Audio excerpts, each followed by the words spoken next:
ಕಾಶ್ಮೀರದ ಬಂಡೀಪುರದ ಪ್ರದೇಶದಲ್ಲೂ ಕೂಡ ಭಾರತೀಯ ಸೇನೆ ಆಪರೇಷನ್ ಅನ್ನು ಮಾಡ್ತಾ ಇದೆ. ಉಗ್ರರು ಮತ್ತು ಭಾರತೀಯ ಸೇನೆ ಮಧ್ಯೆ ಈ ವೇಳೆ ಗುಂಡಿನ ಚಕಮಕಿ ಕೂಡ ಆಗಿದೆ. ಇಲ್ಲೊಂದಷ್ಟು ಕಡೆಗಳಲ್ಲಿ ಉಗ್ರರು ಅಡಗಿಕೊಂಡಿರೋದು, ಅವರ ಅಡಗುತಾಣ ಸೇಫ್ ಶೆಲ್ಟರ್ ಕಾಣಿಸಿದೆ.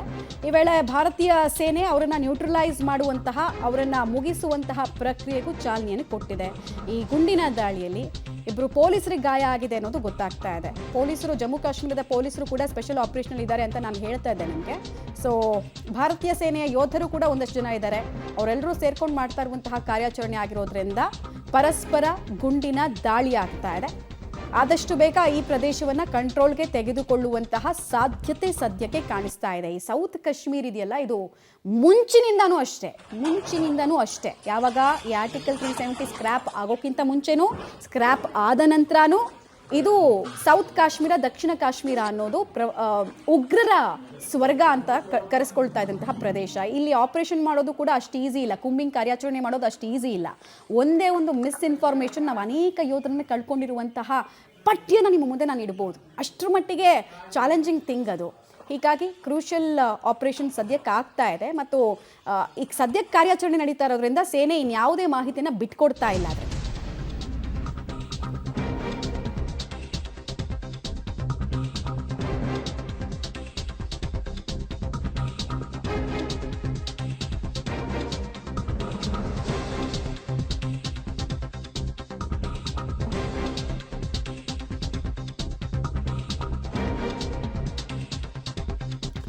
ಶ್ರೀನಗರಕ್ಕೆ ಸೇನಾ ಮುಖ್ಯಸ್ಥರಾಗಿರುವಂತಹ ಉಪೇಂದ್ರ ದ್ವಿವೇದಿ ಅವರು ಬಂದಿಳಿದಿದ್ದಾರೆ. ಭದ್ರತಾ ಪರಿಶೀಲನೆಯನ್ನು ಮಾಡ್ತಾ ಇದ್ದಾರೆ. ಗಡಿ ಭಾಗದಲ್ಲಿ ಇರುವಂತಹ ಸಿಚುವೇಶನ್ ಏನು, ಎಷ್ಟರ ಮಟ್ಟಿಗೆ ವೆಪನ್ಸ್ ಅನ್ನ ಶಿಫ್ಟ್ ಮಾಡಬೇಕು, ಅದೆಲ್ಲವನ್ನ ಕೂಡ ಚೆಕ್ ಮಾಡೋ ಕೆಲಸವನ್ನ ಸೇನಾ ಮುಖ್ಯಸ್ಥರು ಕ್ರೂಷಿಯಲ್ ಮೀಟಿಂಗ್ನ ಮೂಲಕ ಮಾಡ್ತಾರೆ. ಒಂದು ಪಹಲ್ಗಾಮ್ನಲ್ಲಿ ಆದಂತಹ ಸೆಕ್ಯೂರಿಟಿ ಲ್ಯಾಬ್ಸ್ ಇದೆಯಲ್ಲ, ಅದನ್ನು ಈಗಾಗಲೇ ಕೇಂದ್ರ ಸರ್ಕಾರ ಒಪ್ಕೊಂಡಿದೆ.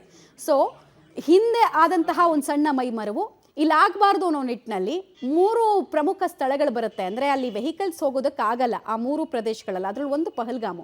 ಸೊ ಇಲ್ಲೆಲ್ಲ ಭದ್ರತೆ ಹೆಂಗೆ, ಉಗ್ರರಿಗೆ ಇದೆಲ್ಲ ಸೇಫ್ ರೂಟ್ ಹೆಂಗೆ ಆಗ್ತಾ ಇದೆ, ಅದೆಲ್ಲ ಚೆಕ್ ಮಾಡೋ ಕೆಲಸ ಆಗ್ತಿದೆ. ಮತ್ತು ಈ ಉಗ್ರರಿಗೆ ಇಲ್ಲಿತ್ಕೊಂಡೆ ಹೈಬ್ರಿಡ್ ಉಗ್ರರು ಸಹಾಯ ಮಾಡ್ತಾ ಇದ್ರಲ್ಲ, ಅವ್ರು ಯಾರು ಅನ್ನೋದು ಕೂಡ ನೋಡುವಂತಹ ಪ್ರಯತ್ನ. ಡೀಟೇಲ್ಸ್ ಕೊಡ್ತಾರೆ ಶಬೀರ್. ಈಗ ಸದ್ಯಕ್ಕೆ ಸೇನಾ ಮುಖ್ಯಸ್ಥರು ಅಲ್ಲಿಗೆ ಬಂದಿರುವಂತಹ ವಿಚಾರ, ಮತ್ತು ಇನ್ನೊಂದು ಕಡೆಗೆ ಗುಂಡಿನ ಚಕಮಕಿ ಕೂಡ ಈ ಬಂಡೀಪುರ ಭಾಗದಲ್ಲಿ ಆಗ್ತಾ ಇದೆಯಲ್ಲ. ಸೊ ಈಗ ಅಲ್ಲಿ ಕಾರ್ಯಾಚರಣೆ ಹೇಗೆ ನಡೀತಾ ಇದೆ ಮತ್ತು ಸೇನಾ ಮುಖ್ಯಸ್ಥರು ಇವತ್ತು ಎಷ್ಟೊತ್ತಿಗೆ ಮೀಟಿಂಗ್ ಅನ್ನು ಹಮ್ಮಿಕೊಳ್ತಾ ಇದ್ದಾರೆ, ಮೀಟಿಂಗ್ ನ ಅಜೆಂಡಾ ಏನು, ಕೇವಲ ಭದ್ರತೆ ಪರಿಶೀಲನೆನಾ ಅಥವಾ ಪಾಕ್ ವಿರುದ್ಧದ ಕ್ರಮಗಳು ಇನ್ನಷ್ಟು ಅಗ್ರೆಸಿವ್ ಆಗಿ ಹೋಗಬೇಕು ಅನ್ನೋ ನಿಟ್ಟಿನಲ್ಲಿ ಕೆಲ ಇನ್ಸ್ಟ್ರಕ್ಷನ್ಸ್? ಮಮತಾ, ಉಪೇಂದ್ರ ದ್ವಿವೇದಿ ಅವರು ಈಗ ಸದ್ಯಕ್ಕೆ ಪಹಲ್ಗಾಮನ್ನು ತಲುಪಿದ್ದಾರೆ. ಅಲ್ಲಿಂದ ಅವರು ಬೈಸರನ್ ವ್ಯಾಲಿ ಕೂಡ ತಲುಪ್ತಾರೆ.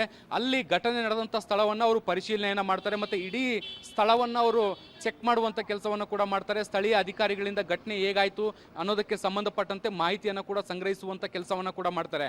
ಯಾಕೆಂದರೆ ಈ ರೀತಿಯಾದಂಥ ಸ್ಥಳದಲ್ಲಿ ದಾಳಿ ಹೇಗಾಯಿತು ಮತ್ತು ಈ ಸೆಕ್ಯೂರಿಟಿ ಎಲ್ಲಿ ವಿಫಲ ಆಯಿತು ಅನ್ನುವಂಥದ್ದನ್ನು ಕೂಡ ಈಗ ಪರಿಶೀಲಿಸಬೇಕಾಗತ್ತೆ. ಯಾಕೆಂದರೆ ಮುಂದಿನ ದಿನಗಳಲ್ಲಿ ಈ ರೀತಿಯಾದಂಥ ಘಟನೆಗಳು ಆಗಬಾರ್ದು. ಸೊ ಆ ನಿಟ್ಟಿನಲ್ಲಿ ಮುಂದೆ ಎಚ್ಚರಿಕೆ ಕ್ರಮಗಳನ್ನ ಹೇಗೆ ವಹಿಸಬೇಕು ಅನ್ನುವಂಥದ್ದು ಕೂಡ ಪ್ರಮುಖವಾದಂಥ ಸಂಗತಿ ಆಗುತ್ತೆ.